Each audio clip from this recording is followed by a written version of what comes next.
এই নাও তোমার 2000 টাকা। থ্যাংক ইউ সো মাচ আপু। Thank you so much. আরে অশিক্ষিত মেকানিক, তুই আমার সাথে ইংরেজিতে কথা বলছিস? আচ্ছা তুই নিজেই বল, তোর মুখে কি ইংরেজি কথা মানায়?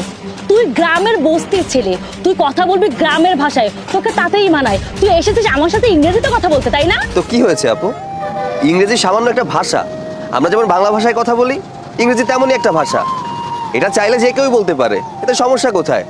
আর তাছাড়া আমি কোন পর্যন্ত পড়াশোনা করেছি এটা কি আপনি জানেন? ইংরেজি ভাষা বলাতে তো কোনো সমস্যা নেই। আমি খুব ভালো করেই জানি ইংরেজি ভাষা আমাদের বাংলা ভাষার মতো একটা ভাষা, কিন্তু যে কেউ চাইলে যেখানে সেখানে তো ইংরেজি ভাষা বলতে পারে না, তাই না? এর জন্য তো শিক্ষা অর্জন করতে হয়।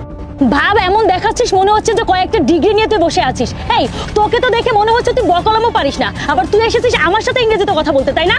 তুই সামান্য একজন মেকানিক, তুই মাসে কয় টাকাই বা স্যালারি পাস? 8 থেকে 10,000 টাকা, এর বেশি তো না, তাই না? তাহলে এত ভাব দেখাচ্ছিস কেন? শোন, ইংরেজি বলার জন্য না একটা যোগ্যতা লাগে, সেই যোগ্যতাটা কি তোর আছে? নাকি আমার মতো একজন সুন্দরী মেয়েকে দেখে ইমপ্রেস করার জন্য ইংরেজিতে কথা বলছিস? কোনটা? আচ্ছা, কতটুকু পড়াশোনা করেছিস তুই? মাধ্যমিকের গণ্ডি পেরিয়েছিস? তোকে দেখে তো সেটাও মনে হচ্ছে না, আবার আসছে আমাকে ইমপ্রেস করতে। এই শোন, আমাকে ইমপ্রেস করতে হলে না আমার লেভেলে আসতে হবে, যে লেভেলটা তোর নেই। আচ্ছা আচ্ছা, আই এম সরি আপু, it's my mistake. It's my mistake? আরে ভাই, এতক্ষণ আমি তোকে কি বুঝাইলাম? তুই কি পাগল নাকি, না তোর মাথা খারাপ? তুই আবার এসেছিস আমার সাথে ইংরেজিতে কথা বলতে? আচ্ছা আপু, আমি বলছি আমার ভুল হয়েছে, আমাকে ক্ষমা করে দিন। আচ্ছা আচ্ছা ঠিক আছে, এবার যা এখান থেকে।